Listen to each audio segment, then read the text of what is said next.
is John, and you're listening to the Packers Blitz podcast, the podcast done by two diehard Packer fans who survived the 80s of Packer football and live to talk about it. This podcast is dedicated to the greatest fans of all, Packer fans. So tonight, we have a special treat for you, Packer Blitz fans. My special guest is Michael Neelsen. He's an entrepreneur, director, screenwriter, documentary filmmaker, Last Day At Lambeau, which we'll talk about, among other things. He's also hosts his own podcast, and he owns his own business, Story First Media. And he's a diehard Packers fan and a good friend. So welcome, Michael. Hey, John, thanks so much for having me. It's very fun to partake in this. I love talking about the green and gold any chance I get. Great. Did I forget anything? Oh, no. And that's great. And I really appreciate that. Busy, but doing a lot of things that we love doing. So, yeah. Yes. I mean, and I know Michael through, I used to be his boss back in the day when we worked in the mall together, and we just kind of grew as friends, and he's had a wonderful career, and it's been awesome to know him not only in that lane, but also know him in as a friend. So yes, sir. And that's what you missed in my accolades is Suncoast. Dang, I forgot Suncoast. There you go. Okay. So Michael, let's start with some quick fire questions, Packer questions here. Yes, sir. Rodgers or Favre? I mean, my heart, as the player on the field, my heart says Favre just because that was the hero at the time when I was, the young pup, when I was the kid. So, it's probably always the ones you grow up with. Okay, great. Throwback jerseys or just the other jerseys? I really like their traditional green home jerseys. I haven't been a huge fan of their recent throwbacks. But what I will say is the throwbacks of that they sell in the pro shop of the 1960s players, like the long sleeved ones. I love those. Yeah, those are classic. I have to be honest with you. I kind of like the blue one with the yellow dot. I don't know why, but it's interesting to me.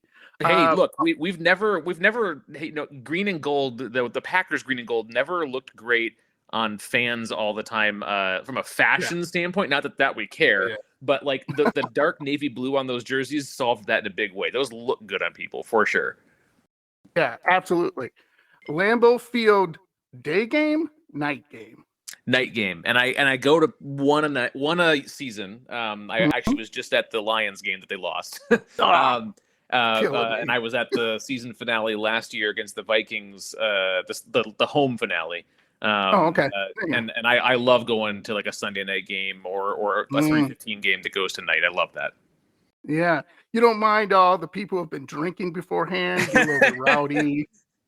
Maybe I'm one of them. Unless you're one of them. Are you one of them? I might be one of them. We'll see. I don't go crazy, but because you got to drive back to Milwaukee after. Yeah, but it's no. I feel good. That's where the mystique comes out, is at night. Absolutely. And again, we have fans all over the country. We actually have people. Check this out, Michael. Listening from the Netherlands. Hey, my people. I'm Dutch. There you go. Look what we got for you. Shout out to Friesland and Herenveen. Nice. All right. So Netherlands, we have one of your people on, so you got to love us even more. There you go. And again, if I know this, if Packer fans don't always get to go to Lambeau, but if you do, Michael and I, who have been there, you have to go. Figure out a way, okay?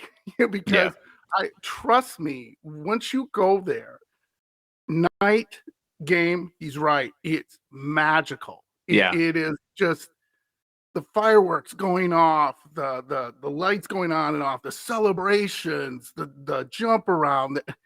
You cannot beat it. You just can't. And I respect to all the other football stadiums out there.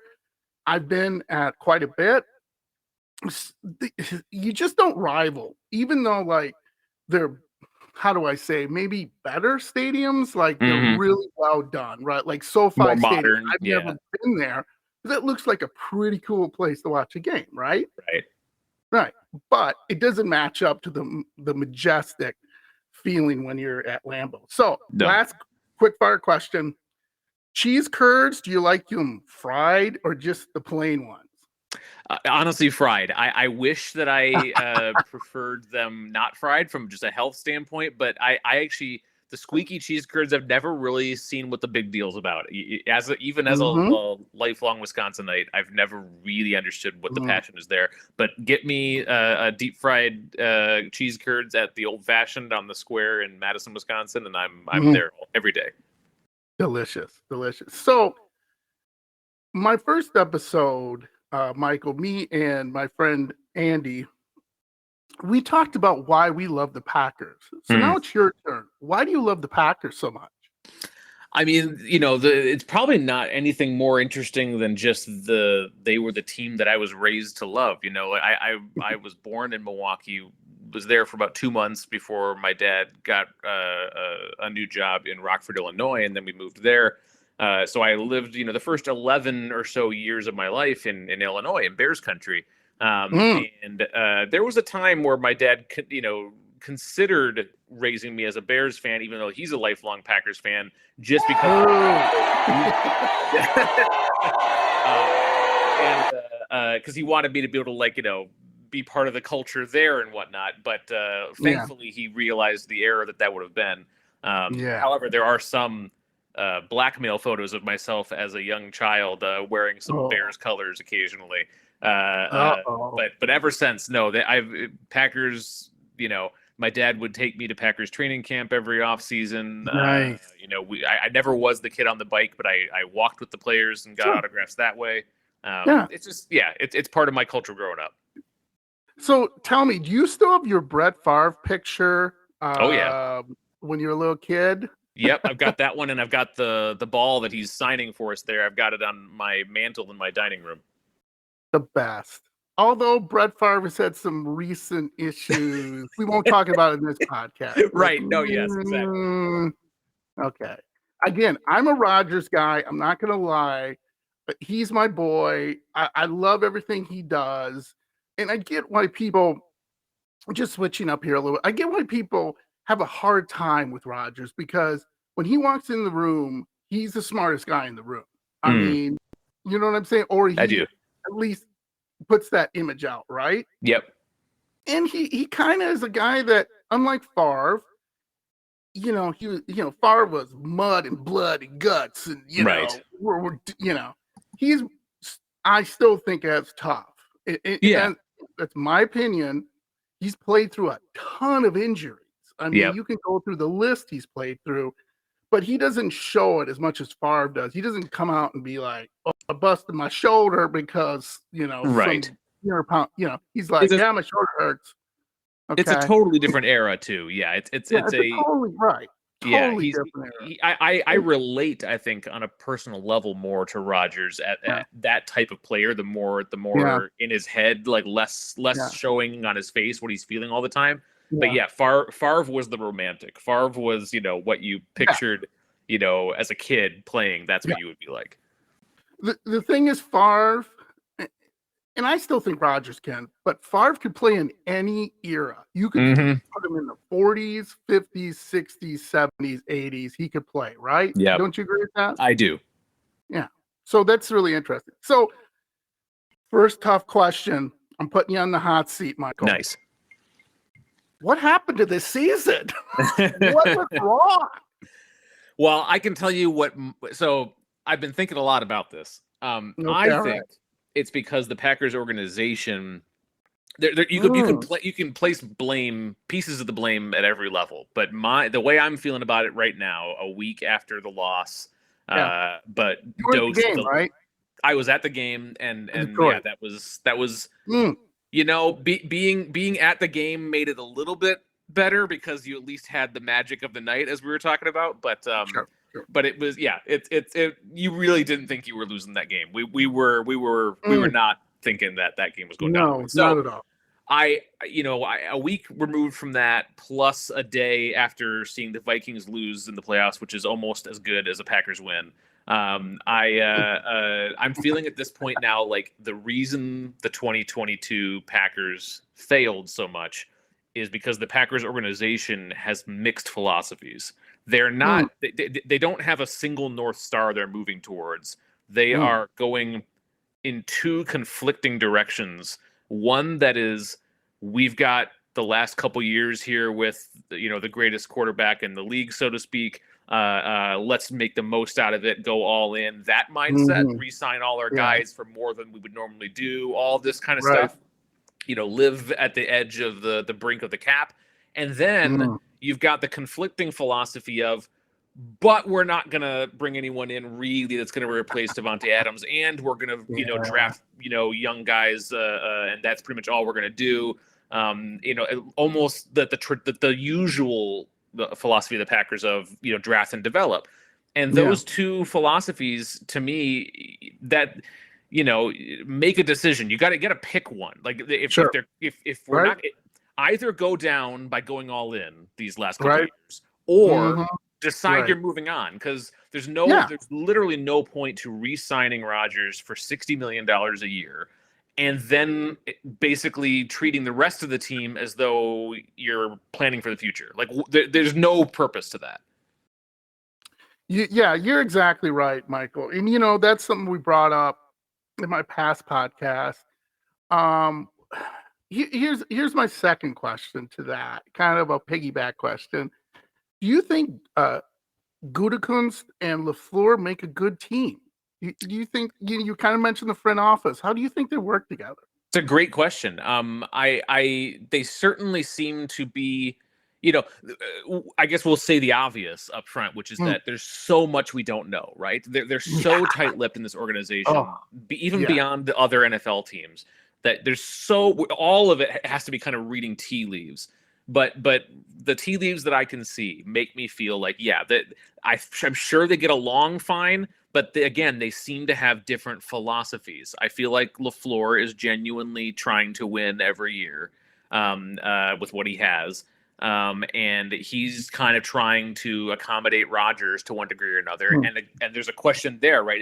Is he being so accommodating to Rodgers because that's who he is, or was that a directive, a condition of his hiring as the replacement for Mike McCarthy, that you have to defer to this guy?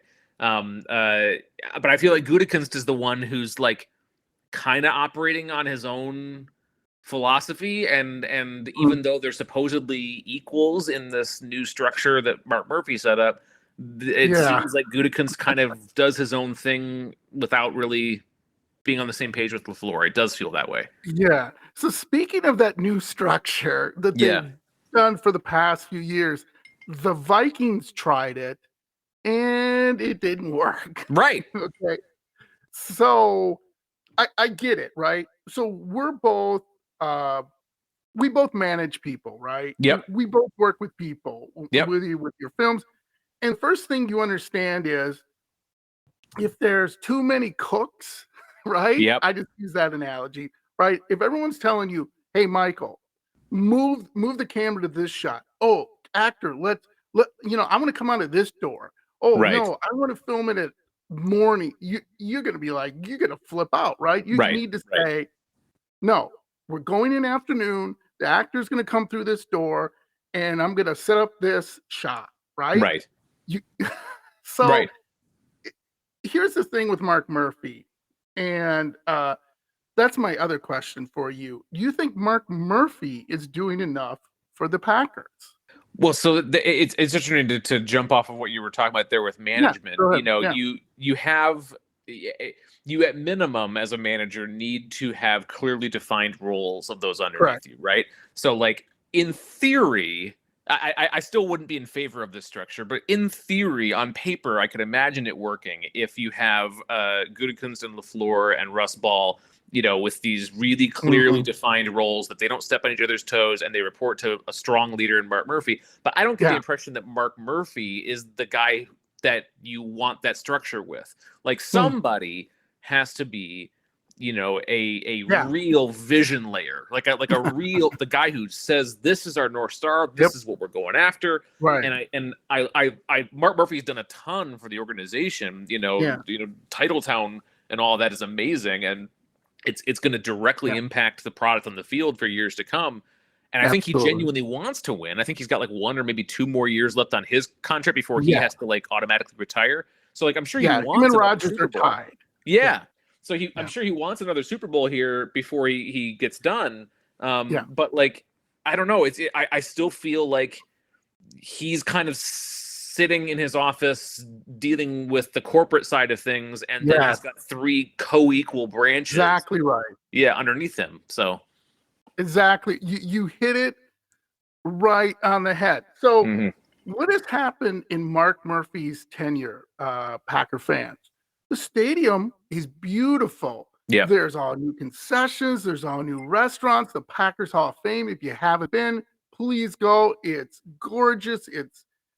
Everything is unbelievable. They have partnerships with this company and that company, and they, their Wi-Fi has gotten better, I think. Yep.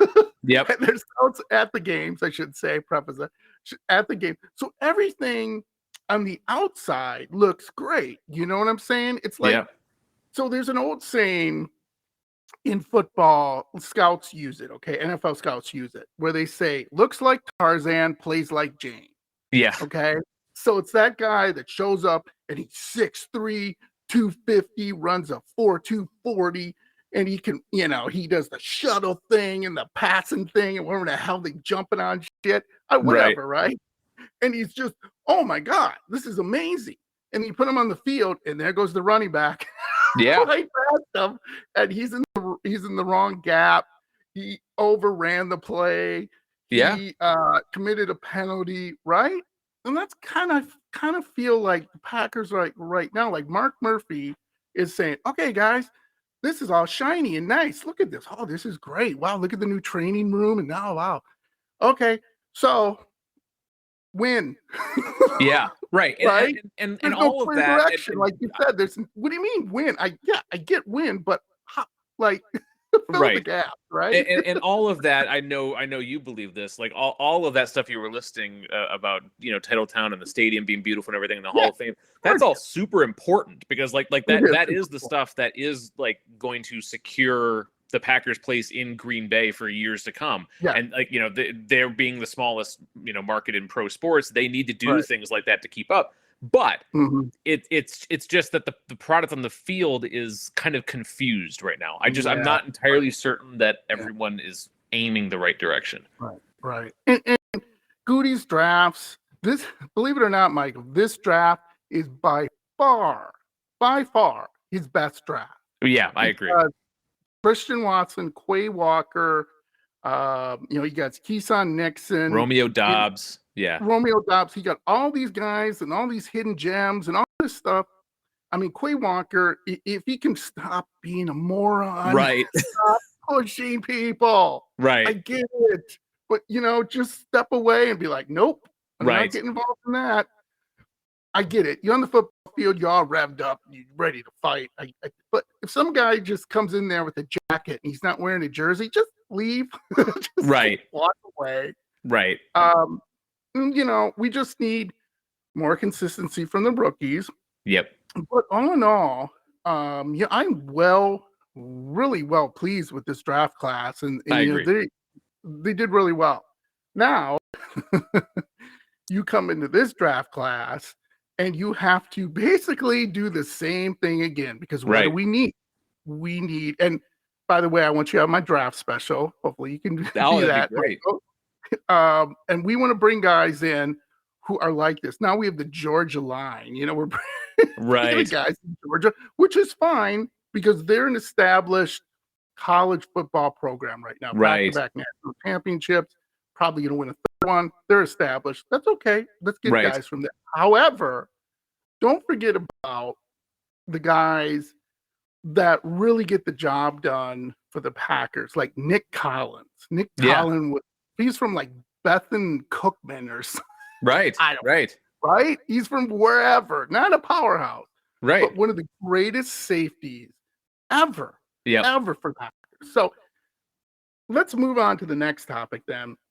Well, real quick, just on that point, just go to add on, you correctly said, I agree that this draft class is a great draft class. It's the first truly great draft class of Gutekunst's career, or as GM of the Packers.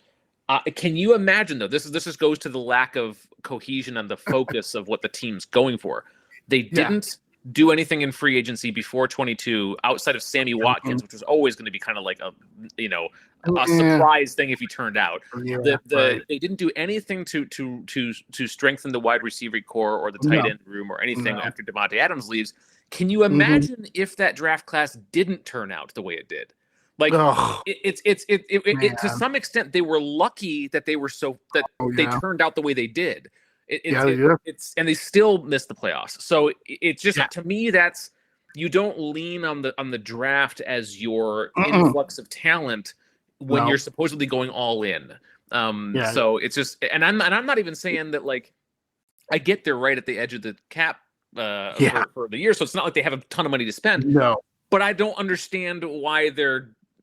I feel like I'd be cutting certain people. I wouldn't be paying certain people the same amount of money. I'd be finding there's a way to have more free agents come in here, and I believe Rodgers is motivated towards that. So I might even be able to convince Rodgers to take less in a certain way if I were doing this. But who knows? So in our previous podcast, we have broken it down.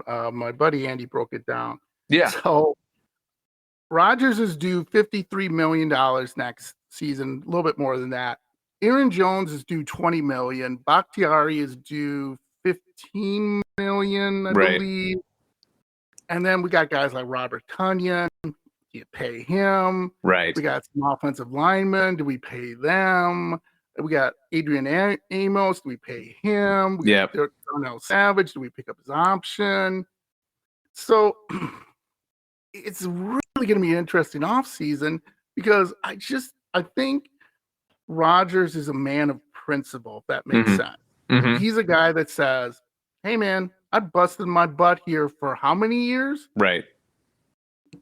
Figure it out. I want my money. Now, can you blame them? I never, and I know this sounds maybe selfish on my end, but if I was a football player, I take all the damn money they're going to give me. Because I know in my early 20s, the late 20s, I'm done. It's over. Yeah. Right. What am I going to do?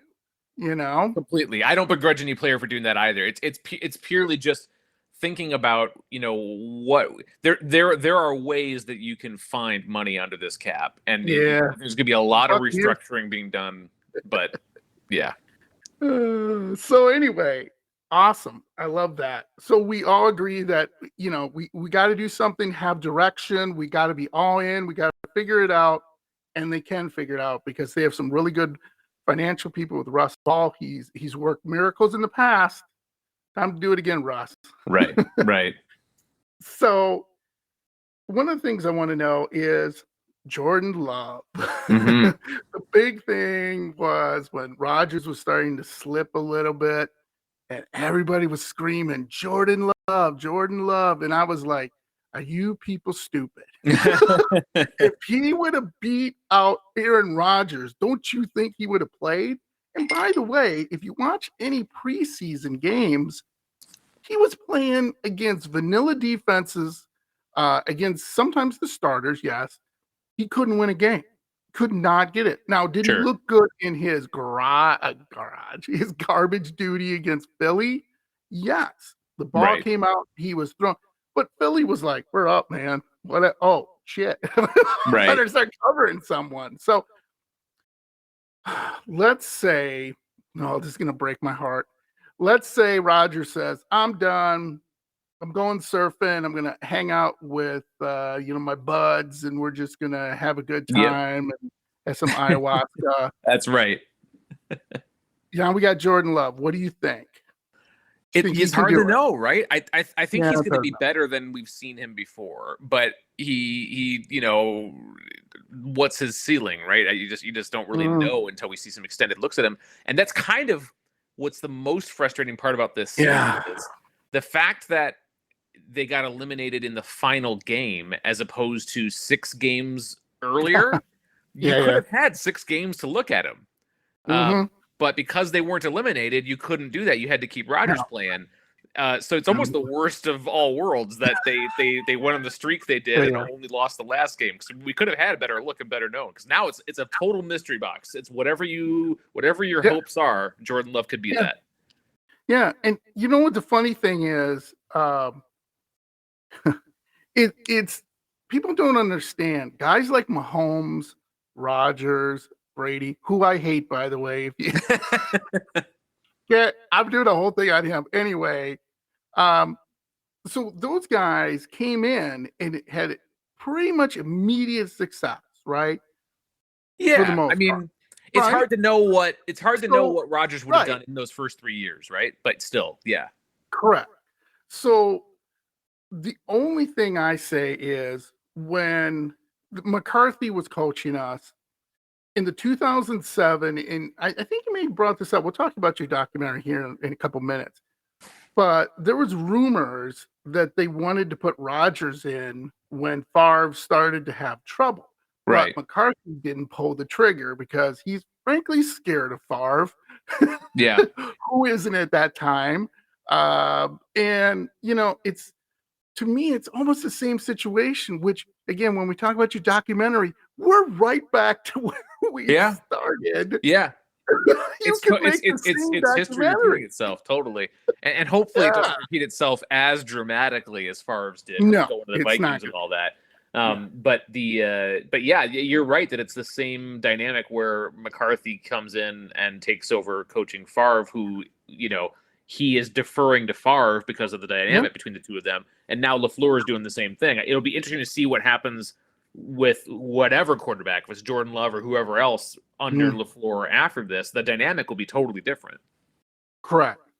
So let me ask you, do you think, I know there's not much of a, like you already said, kind of, it's a mystery, but do you think Jordan Love could lead the Packers to the Super Bowl similar to what Brock Purdy's doing with the 49ers?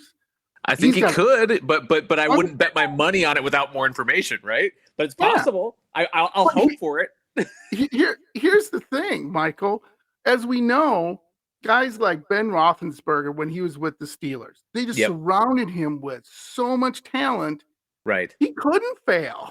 Yeah. If you're not getting to a Super Bowl with this team, whether you're good or not, doesn't matter. You're right. I wouldn't say that Jordan Love would get us to a Super Bowl like this upcoming year. I wouldn't bet on that. No. But the comparison to this place in Rodgers' history, Love has now been the backup for 3 years. So this is the exact moment that Rodgers took over comparatively.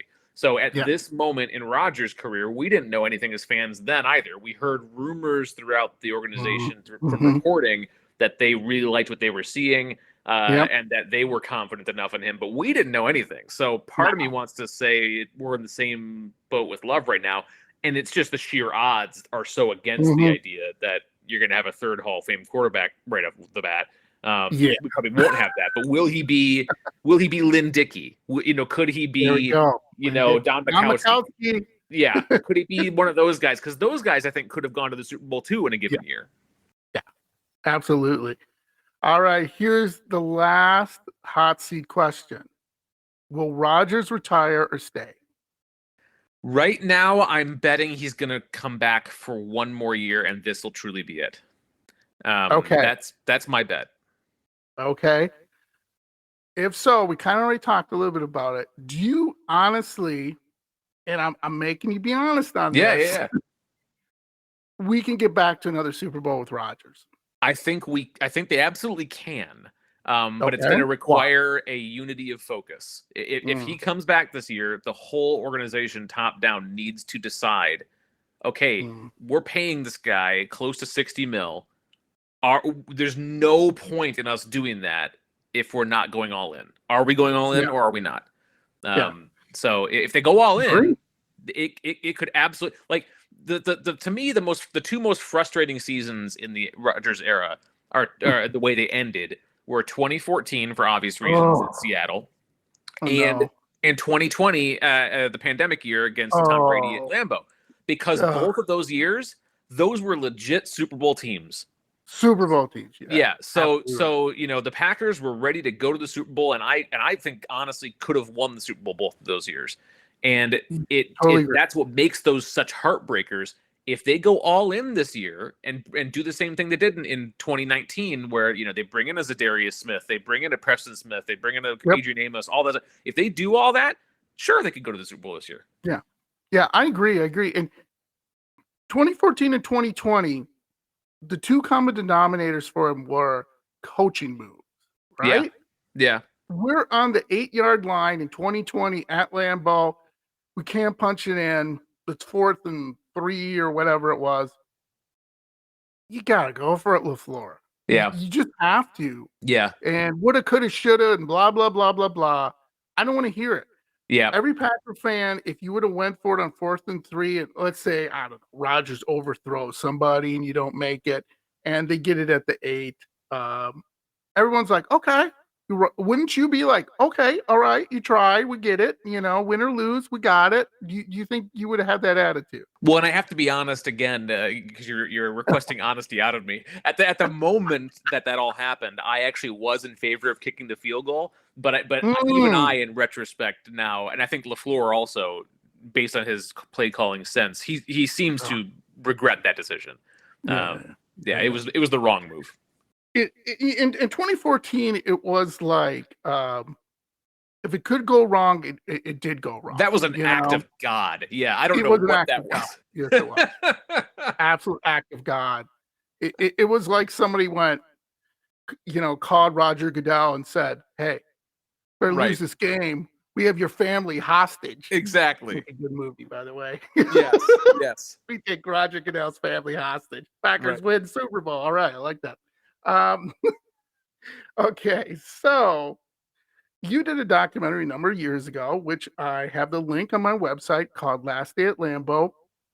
It was an awesome documentary about the whole Favre Packer marriage, divorce, whatever you want to call it. Yep. Could you just, what you remember of that? Could you talk a little bit about it and maybe give us our listeners a little bit behind the scenes stuff that you didn't get into the documentary? Sure. Yeah. No. It's so we released it in 2012. We were filming during all of the drama as it was unfolding from 2008 to 2010.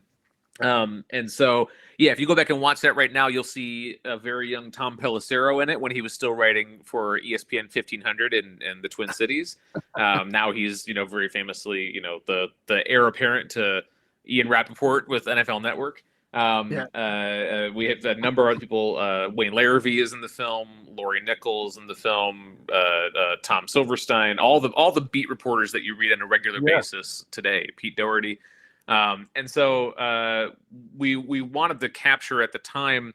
It felt like a movie that was unfolding before our eyes, and so we just started filming. We didn't know how it was going to end. And so by the time it was over, it felt like the kind of ending to the story was the final game for Brett Favre at Lambeau Field, which was on October 24th, 2010, as a member of the Vikings, where he lost finally, and the Packers were able to quote unquote move on. Now, who knew that at that moment they were going to go on to win the Super Bowl that year too? Like, if they don't win that game in retrospect, they don't even get into the playoffs. So, it's a pretty wild ending beyond even what we did. But it's a super compelling story still. And you're right, it's repeating itself now in many ways. It will. The way that this becomes because some people are so young now, they don't even really have clear, vivid memories of that drama. No. And so the way I would articulate this to someone in their 20s or whatever who might have been too young to really appreciate how crazy that was. Yeah. Everything that's going on with Rodgers right now is crazy, but it has to be ratcheted up to another level when he actively seeks to go to the Minnesota Vikings to play against the Packers. That's what separates it would mean Rodgers going to the Bears. Right. That would ratchet that up pretty darn quick. and not just finding himself there, but actively engineering his path there so he can get revenge on the Packers. That is what happened with Favre. And that's pretty wild. So, but from a behind the scenes standpoint, it was great. It was a very small team. It was just me, my dad, who's also my producing partner for many years, Dave, And Shout we had a DP that we worked with on our commercial stuff that we brought along. David King shot the whole movie. We really did it without thinking a whole lot. So it never ended up getting worldwide distribution, but it did end up getting broadcast in 2016 statewide on Wisconsin Public Television. And then it did the festival circuit in 2012 and was in competition at the Austin Film Festival and the Milwaukee Film Festival. And that was very fun. I was actually living in Austin, Texas at the time we were filming. So there's some footage of like Austin Packers fans in there. And that's kind of the connection there. But so it was really an amazing documentary because if you grew up as a Packers fan and you know the drama behind the scenes, I remember too, every year was the same thing. Is he going to come back? Is he not going to come back? Yep. Is he going to be here? Is he not? I don't know if it's in your documentary. It might be, where Mike Sherman asks Favre, so are you going to retire? And Favre really kind of laughs it off. He goes, well, Mike Sherman goes to Favre, well, if you could just play this game, I'd really appreciate it. Yeah. You see them joking about it, because that's when it became almost a joke. And that was where it was different. So one of the things about Favre is people don't understand. He comes up with this, oh, shucks, I just want to play football, coach, kind of attitude. No, he's not. He is diabolically smart. So one of the things I wish you would put in your documentary, but obviously you didn't have access to these people. So the person before Russ Ball, I believe Brandt. Andrew Brandt. Andrew Brandt. So he does a little, of course, talks about everything. And he said, this is one of my funny stories about it. So one of the things is Andrew Brandt, we negotiating and Favre would come in, oh, shucks, I just want to play football. And he was with his agent at the time, and he's been with his agent forever. Anyway, so they're talking, and Andrew Brandt slides over, like 3 years, 4 years, 12 mil, signing bonus is 6. Right. And Brett Favre looks at it and looks up at Andrew Brandt and goes, no, Jim Kelly's getting 10 million and he's getting 15 million over what, right? He knew what Jim Kelly was getting. He knew what Steve Young was getting. He knew all the top quarterbacks, what they're getting, what their signing bonuses. He knew all that. Right. So if you think you're just pushing one over on him, no. It's absolutely a performance. It was a performance that played like a great performance in a movie. I mean, like that's what made him so compelling to watch. Is that we wanted to believe that that's what that character was. Correct. And obviously, since he's retired, as you said, we've seen a bit more of who he really is in non-football sphere. But as a football player, he was just so damn compelling as a folk hero. And you're right. All those years of him, waffling, and I remember I used to have my fantasy league's name was Brett Favre's Waffle House for this very reason. I love it. Yeah, but all those years of him waffling, the comparison I would make to today with Rodgers is I feel like we just witnessed the moment, you'll recall, the season finale in 2006. When, after beating the Bears, Favre is on TV and he's asked, is this your final game? And he starts crying, answering the question. And I remember watching that and thinking like, oh, he's really done. He's done. And then he came back in 2007 and almost went to the Super Bowl. I think that's where we're at right now. I think we have one more year with Rodgers, and they're going to make a real run. They're going to go deep in the playoffs, I predict, in 23. All right. You heard that, Packer fans, from my buddy Michael. And we're going to have him on, from time to time as our special guest, especially in the draft. I'm going to convince him. I'm going to try to not sucker him in, but I'm going to bribe him to be on our draft special. Right. And some other shows too. So I'll bribe him. Don't worry. This has been wonderful, Michael. I love getting a different viewpoint, especially someone who did a documentary and kind of lived a different life, being kind of started out as a Bear fan, boo, but then kind of changed the tune to making documentaries and the love of Packer football. So you're working on a documentary right now. Tell me a little more about it. So we actually just finished delivering all the assets to the domestic distributor today. So this is one I have been working on since 2014. So we started filming this in May of 14. And it is a true crime documentary chronicling the notorious Tom Monfiles murder investigation, also in Green Bay, Wisconsin. Just ironically that both of these first movies are in Green Bay. But this one is a story. So for those of you who know nothing about Green Bay other than the Packers, if the Packers didn't exist, Green Bay would primarily be known as a paper mill town. It's the toilet paper capital of the world. It is so much paper comes out of Green Bay, it's insane. Yes. So this is a story about a paper mill worker who in 1992 goes to work, has a confrontation with some of his coworkers over someone stealing a piece of scrap metal, or rather scrap cord from the mill. And he disappears and is found at the bottom of a pulp vat with a 50-pound weight tied to his neck via a makeshift jump rope.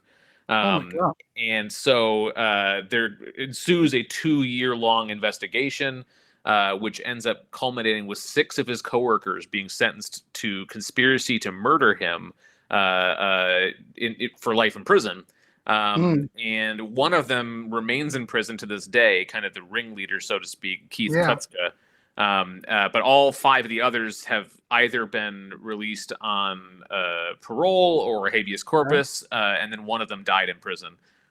So we started filming this in May of 2014. After Last Day at Lambeau came out, we were approached by some of the people who saw the film and said they had our next story for us. And, you get that all the time. And this one turned out to be the case. And it's a huge production step up. Last Day at Lambeau is very much, we started filming without really thinking. This one, from the first moment we started filming, we made sure we had our ducks in a row. Sure. That sounds really interesting. I can't wait. So when is it going to be out? When can we see it? So right now, it is loosely scheduled to be released on digital platforms. So domestically in the United States, that'll be Apple Movies, Amazon, Roku, anywhere you can buy or rent a digital film. It's going to be released on March 28th, available for pre-order on February 28th. That is the current plan. Like I said, I just delivered all of the assets today, so I'm hoping that doesn't change. But, we got it. We got it. Yeah, I will. Well, once you get that, throw me the link to it so I can put it on the website and we can talk about it more. That sounds really awesome. I'm getting slowly into true crime. Sure. I listened to. We have another podcast where I do it with a couple of other friends of mine. It's a paranormal podcast. Oh, very cool. We might do true crime down the way. But yeah, it's super interesting how people can just how does this happen, right? It's just right. Well, and that's the question we went into it with beyond just recounting what happened in the trial and whatnot. Because in recent years, there's been further investigation that has taken a different angle and suggested that perhaps this wasn't a murder at all, and in fact, it was suicide. Which would really be wild to think about. Because then you've got these 6 coworkers whose lives were upended for nothing, hypothetically, if that's true. So it's a wild story, and I'm really excited to release it to people. And I love documentaries, and one of my favorites one is called The Memphis 3. Oh, sure. Where, those kids were convicted of satanic crimes and they killed these 2 little kids. And then Pearl Jam got involved and Metallica got involved. Oh, yeah. But I love documentaries. And I would definitely check it out. So, Michael, thank you so much for joining me on this. Oh, my pleasure. I'd love to come back. Absolute joy. You are more than welcome back. And one thing, like I tell all my Packer fans, including you, Michael, make sure you like and subscribe us so we can be big someday. Yes, sir. Maybe have guests on like Aaron Rodgers someday. But if you like and subscribe us, as you know, be an independent filmmaker. Hey, these are the guys that make the real films, in my opinion. There's nothing wrong with the Marvel movies. There's nothing wrong with Avatar. But these are the guys who paved the way for those movies. So please, go check out his documentary. I will put a link on there. And again, loved having you on. You have a great night, Michael, and we will talk soon. Thank you. And I suppose I should just mention the title of the film is Beyond Human Nature. Oh, there we go. Beyond Human Nature. Yes, you would need to know the title. Yes. That's awesome. My fault. Yes. Thank you so much, John. I appreciate it. Thank you so much. We'll catch you later, Michael. All right. Take care.